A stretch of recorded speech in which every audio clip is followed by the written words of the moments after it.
Hello, hello. This is Laura V from Laura V Studios, and I have a question for you. Are you relying too much on what other people are telling you? Now, this can come from a variety of places, like well-meaning friends giving you advice, or um, like side coaches, people who think they have some authority and therefore their advice is considered authority to you, even though they don't know you, even though they haven't talked with you, or maybe you have conversed, but they're telling you things that just make you feel crappy. Like, oh yeah, you're not gonna awaken until you clean your diet. That's a great one. Like until you eat clean, you won't be spiritual. It's like, what? That doesn't mean that cleaning up your diet is not a good idea. It's just not the right thing for everybody, and those don't go together. So it's stuff like that. Or you're hearing channeled messages like online. They're talking about this 3 days of darkness stuff, and it's scaring the shit out of you. Um, you're watching a lot of tarot readings. You're trying to get validation for what you want to do based on what other people are telling you through readings or coaching or something. That's what I mean. Are you relying too much on what other people are telling you? Because the time right now is to stop that. That's got to stop like now. And here's why. Times are changing. And there were people who were able to access divine consciousness easier than others. And then you notice how like the gurus like used to sound so like out there, and now they're sounding more like normal, maybe. Still a little out there, but not nearly like it was 30 years ago, for instance. Well, here's the thing. That's happening because the world is changing. You actually have access to more of your inner divine consciousness and knowing than ever before. Ever. Like, this is what the change is happening right now. All this weird stuff that's going on is because the energies are finally available to us to wake up to who we truly are. And here's the thing, you can't wake up if you're listening to other people. They're not waking you up. They're telling you what to do, or they're just saying stuff. But if you're not awake enough to know if that resonates with you or not, if that is good advice or not, you're in trouble. I used to rely a lot on other heck. Okay, for me, yes, I was getting readings from people and I was leaning on my daughter a lot to talk to my guides. And then I would talk to my guides saying, please tell me, please tell me, please tell me. What do I do? What do I do? What do I do? All the time. I didn't trust me at all. And because I didn't trust me, I couldn't trust them. I couldn't hear them. I'd be like, help me, help me, help me. And then one day it's like, wait a minute, you're doing a lot of talking at them. Are you even listening? Like, oops, oops. And so, I've been there. I was like relying way too much on other people to hear my guides for me. It made no sense. Okay. So, what changed? What changed was I started healing my wounded parts. I have had a lot of trauma and I had been working so hard to heal and I was making progress, but not very much and not very quickly. I was basically told, heal as much as you can, but you're gonna manage this for the rest of your life, kind of thing. And then last year, I was introduced to a shaman. No, I wasn't introduced to him. Well, yeah, I was through his book. I found his book. That's how I found him. And then maybe 5, 6 months later, I got an astrology session with him. Now, I don't ever pay for astrology sessions. My higher self set that whole thing up. But I knew who he was. I knew how to get a hold of him. I even had a way to pay him finally. Like I, I suddenly had a credit card that I had no intention of ever getting. It was just kind of given to me. I was like, what are we doing? So I had funds available to buy these sessions. So I bought healing sessions with him. And oh my gosh, it changed my life. It changed me. It changed my life. Once my well, because okay, two things happened. Yes, I healed my wounded parts, but it's and by the way, I did it. The shaman simply guided me and held space, but he made it very clear on the first session, you did that, not me, you. I was like, oh. So that was first off. So yes, I healed my parts, but it wasn't just me, because if it had just been me, it would not have happened. I'm serious. Okay, so what was the difference? What was the game changer? My higher self. My higher self helped me. Like we worked hand in hand. So what did that look like? He had me do an invocation called Embodied Awakening. So I just called in my awakened self. My awakened self is compassionate, curious, courageous, and calm, among other things. And guess what? That's true for all of us. All of us have an awakened self. You don't even have to be into woo woo to do this. Okay. It is a psychological technique. It's psychology. Yeah, it's on the kind of far side of psychology, but it's still psychology. So it's called internal family systems therapy. And it's used all across the country, all across the world, to help people. So you call in your awakened self. And when you're in your awakened self, you feel strong, you feel centered, and you feel that compassion. And so here I was simultaneously standing in my compassionate self and feeling the feelings and the pain of my wounded part that I was healing. And that's the only way that could happen. I could only do it when I was feeling compassion, because then the energy could flow to heal that part. And so it started by just sending healing energy first through my awakened self. The energy just flowed through to the part, and the part softened and calmed down and felt better. And then we had them I had the part tell me its story. And sometimes it was details, sometimes it was just emotions. And they were able to just flow through me because my higher self and my guides were helping move those energies. I felt them, they moved them out. I felt them, they moved it out. And it was in waves. Okay, so then that happened. And then the next part was they could reimagine if they wanted to. I rarely did that. A few times my parts wanted to, but most of the time I was like, nah, I'm good. And then we unburdened all the rest of their trauma, using five elements or spirit to either move them out or transmute them right there. It was very cool. Then they could call in good stuff, and then they got integrated into the healthy system. So that's the gist of how that works. But all the time, all the way, I was in awakened self. Now, there came times where I would feel something other than compassion. And that's when my healer would say, you're not an awakened self. You are merged with you're blended with a part. We need to unblend.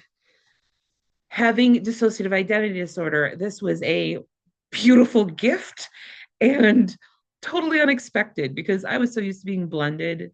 I was blended all the time. Like, what are you talking about? I can actually unblend. How does this happen? So I could unblend, and then we would get some distance, and then I could breathe and I could give it my attention and give it some love so it would calm down and take care of it.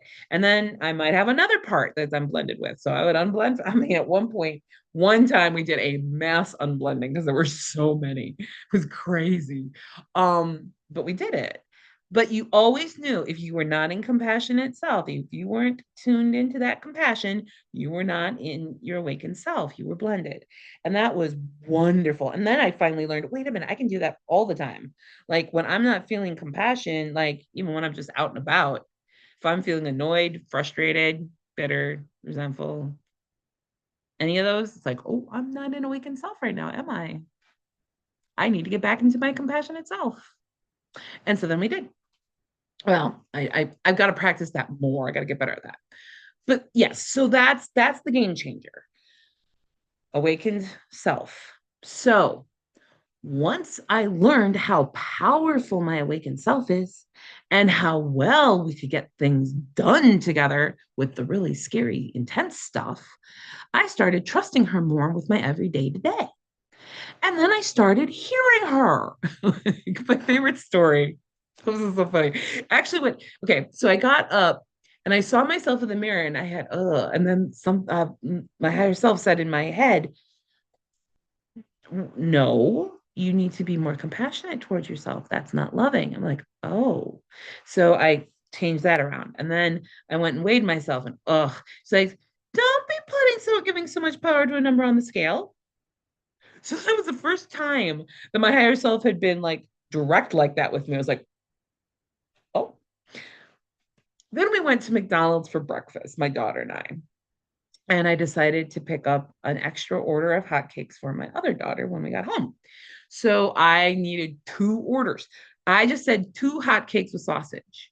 And immediately my higher self says, say two orders. I'm like, no, he knows what I'm talking about. No, he did not. And we wasted a bit of time because I didn't listen to my higher self in the first place.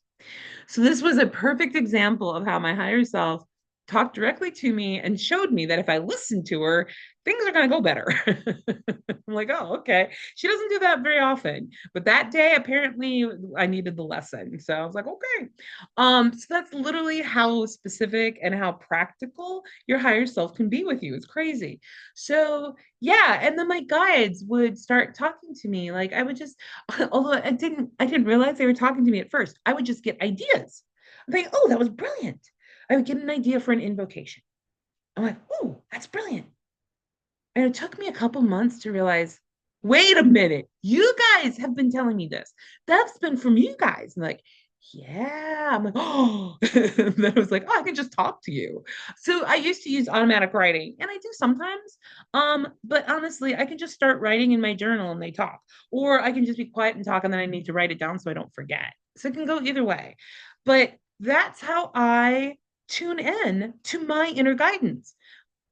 And then throughout the day, if I'm feeling off or I've got a little time, I'll tune back in again and do an invocation or whatever comes to me to do to help the people that I work with. But yeah, so I've learned through healing my trauma with my higher self actively participating in the process. I've learned to trust my higher self more. And so now I don't need readings. I mean, they're fun. I do it for fun now, but I'm not like, I need help. I need to know what to do. That doesn't happen. Yeah, sometimes if I'm feeling a little triggered, I'll get there. But for the most part, it's like, okay, we're going to just roll with this. I know that you are bringing stuff to me for me. So I'm just rolling with this. And I'm just rolling with it. And when I need a little extra support, I'm guided who to go to. Um when I need some answers to some questions, I do have a friend that I who helps me check in because sometimes if you're really emotionally invested in something, it can kind of get in the way of getting a clear read.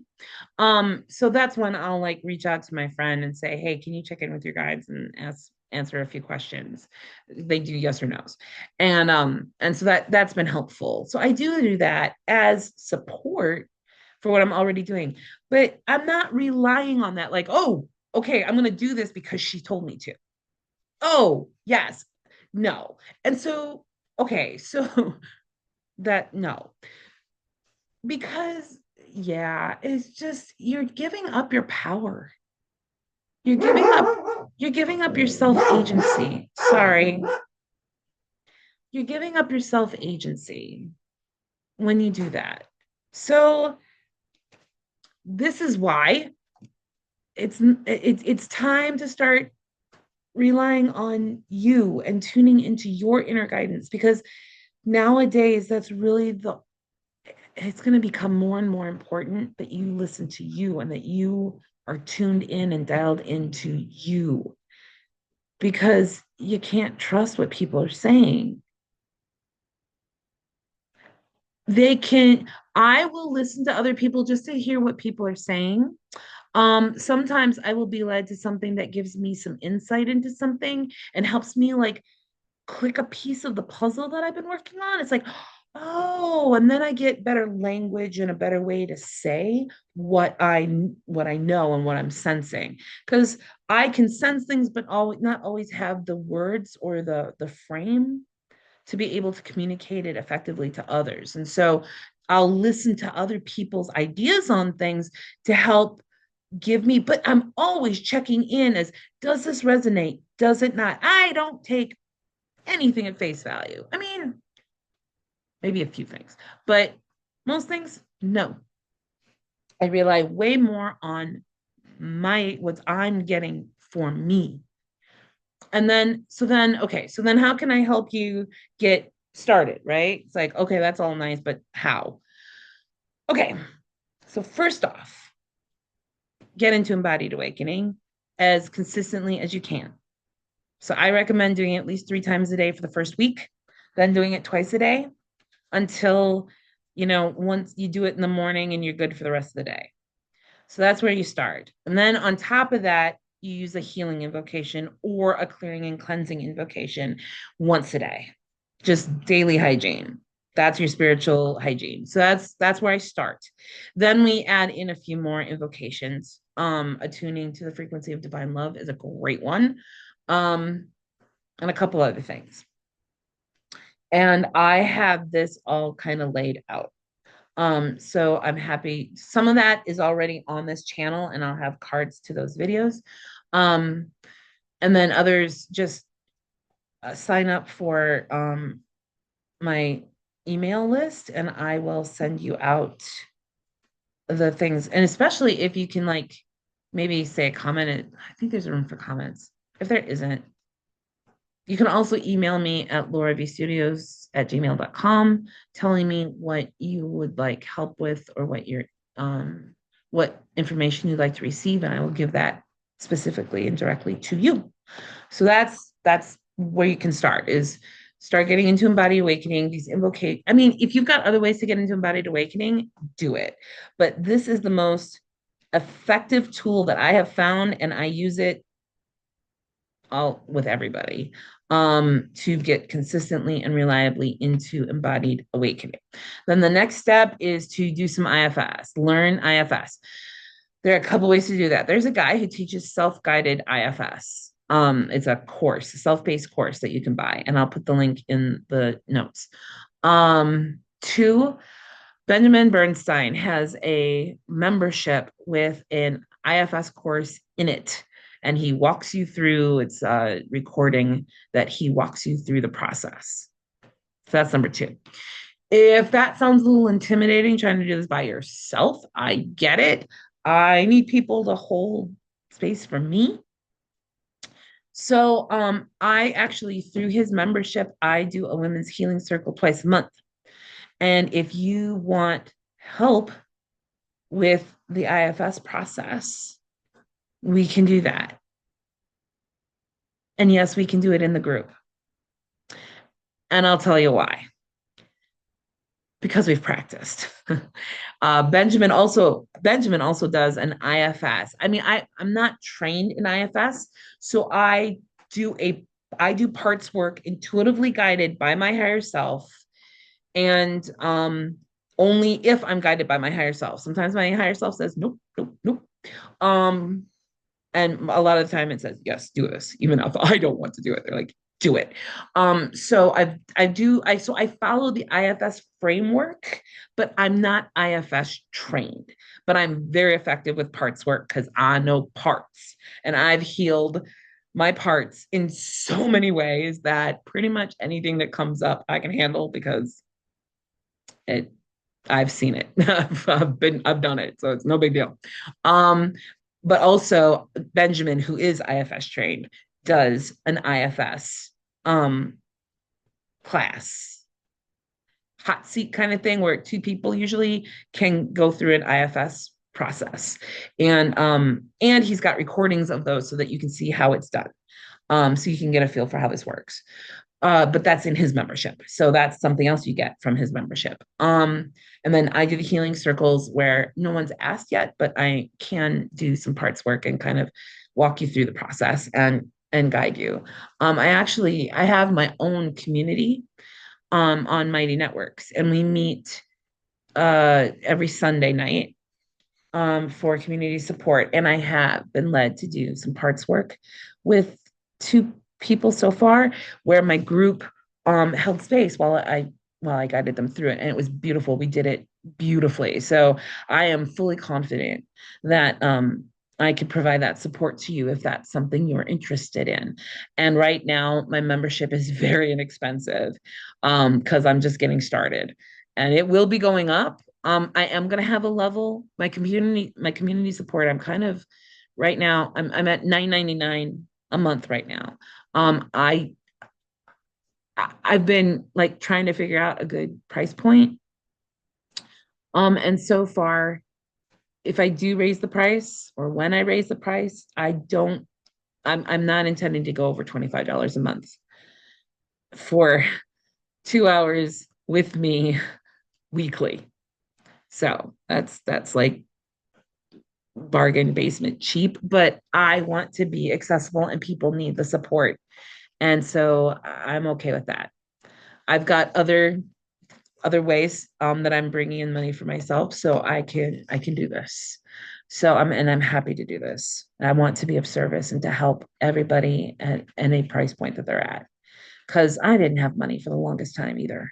So I know, and especially when you're really struggling with stuff, it is so hard to manage money. On top of that, it's just hard. So I get it. So I'm happy to work with you in any way that I can help you. Um, so those are some great ways to get high contact help for not too much money. If you have more money to work with and want to really dig into this, I am starting a group program very soon. Um, I'll get the pricing figured out in the next week or two. And we will do parts work. I will teach you how to recognize your parts when they're acting out, because I have dissociative identity disorder. So for me, it's really easy for me to recognize, oh, I feel like I'm five right now. That with DID, once you learn that you have DID and you start to recognize these parts, you start to realize, oh crap, I feel five right now. But oftentimes you'll be engaged in a behavior that you don't want to do anymore and you can't stop and you don't know why. And that's because a part of you is resisting. And so I teach you how to reframe these experiences so that you're not beating yourself up anymore. Please stop beating yourself up for this stuff. And learning to have compassion, because it's just all about, the number one rule is there are no bad parts. No bad parts. And I'm talking to someone who I had, I was, my abuse, it was bad. And so I had to take on behaviors that I would never do as me. And so I thought of them as sluts for a very long time. How you tell me they're not bad? They do bad things. No bad parts. No bad parts. And I learned how to do that. Actually, my guides taught me how to do it that day. And then a healer helped me take it the rest of the way. But yeah, so that was a big one. No bad parts. And two, they're not bad because they're acting out of love. It's just misdirected. And so we just redirect. And we suggest, hey, could we try a different way for a little bit? And if it isn't working for you, we go back. But if it is, then we'll go forward. Well, we don't even say that. We just say if it doesn't work, we go back. So they know that it's like not a done deal, and that usually works. So that's a negotiating tactic you can do with your parts when they're sabotaging you. Yeah, try that. Try that. It might work. Um, But yeah, we're going to get into all that, how to unblend, how to recognize when it's your parts, what to do with it.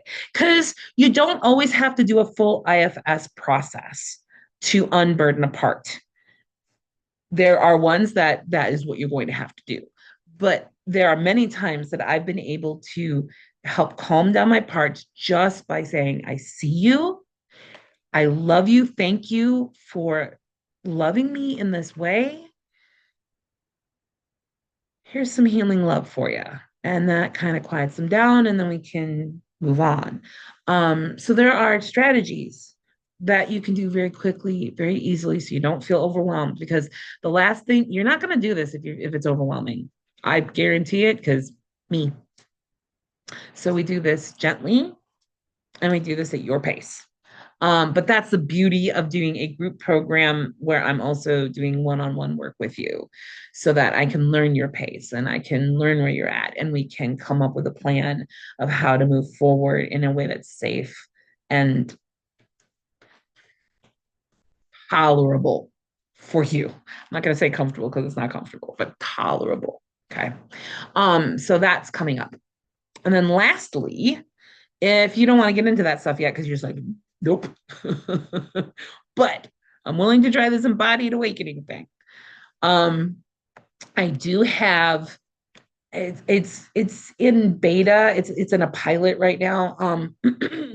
Basically, I had this thing called 28 days of invocation practice, and in April, the 28 days was focused on the basics.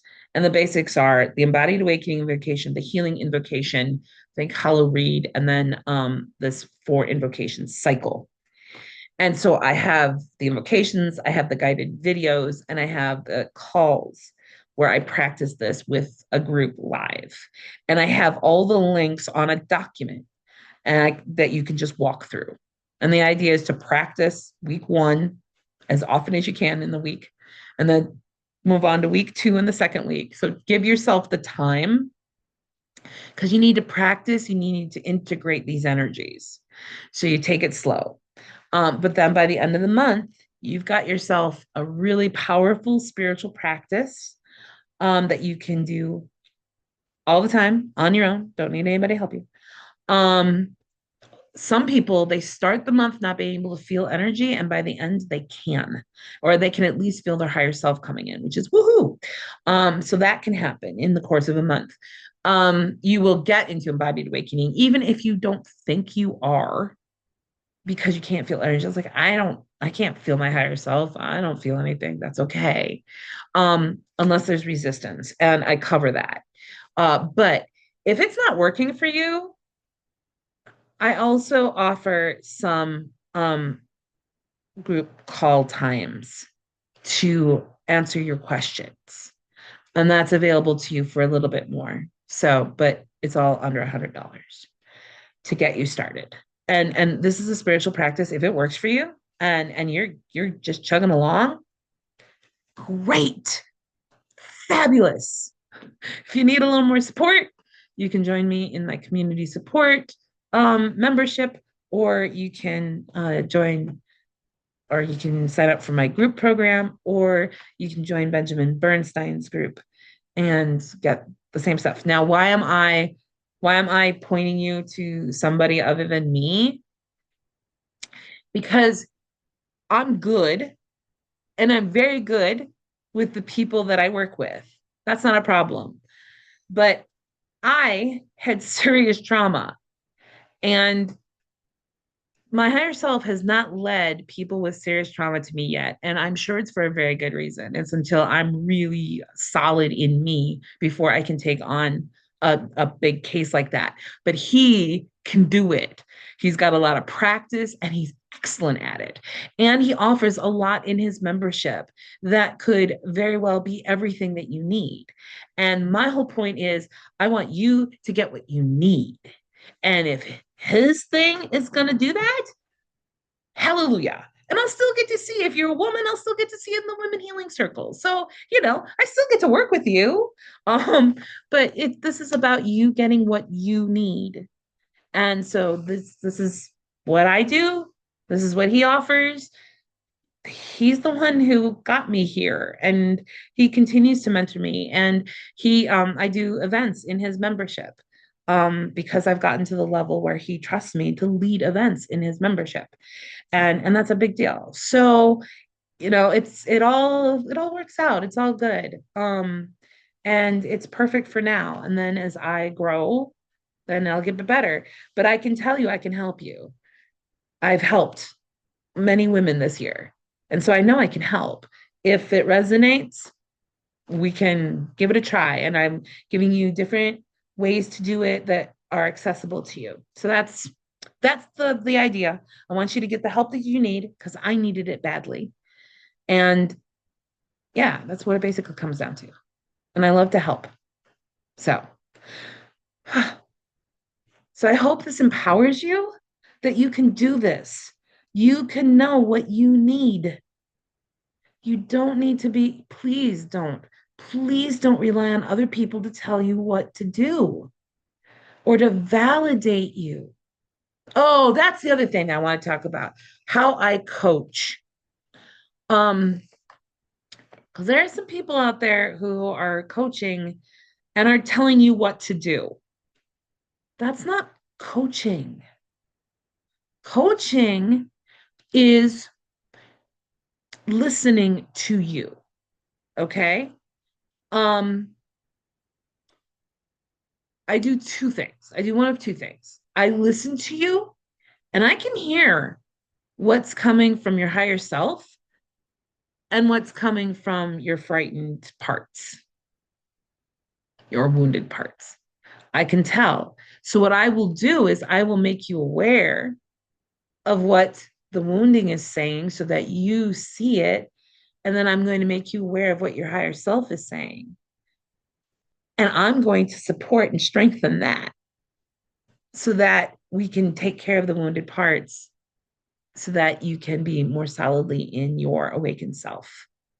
That's what I do. Now, I also do readings. So, like, for instance, a client I worked with a few days ago, I got this Shekinah out of my divine feminine deck. I was like, holy crap. She's like the most powerful figure because she is the embodiment of the divine feminine. Like she's the pinnacle of this thing. I'm like, holy crap. And it was so clear. It's like, you need to stand in your power, girl. And so, that was how her higher self and guides were speaking to her through me. Okay. So that's the idea is no, I am receiving divine guidance from your guides and from my guides to help to guide you. And I'll say one more thing about that in case this is the clincher for you. I've been a spirit guide like my since I was created by the creator. So like eons. I've been a spirit guide. That's what I was made for. And I'm an incarnated spirit guide, which I think is so cool. So that might be the clincher for you. I'm like, oh, you're an incarnated spirit guide? Yes. So I help people on the other side and I help people on this side. I, yeah, I'm on full service spirit guide. So if that helps, fantastic. But that's the point is I'm receiving guidance from your guides and from my guides to help you until you can do it for yourself. And I do have other meditations and another course that mini course, mini, to help you start to get tools and um, practice receiving messages from your guides. I have that as well. Forgot about that. Yes. So we can add that to the bucket. So there we are. This was a little longer than I intended, but I feel like this is really important. So if you've stayed with me to the end, good for you. I tend to get a bit rambly, but it's all from the heart and it's all with the intention to help. So I hope this helped. All right. See you later. Bye bye.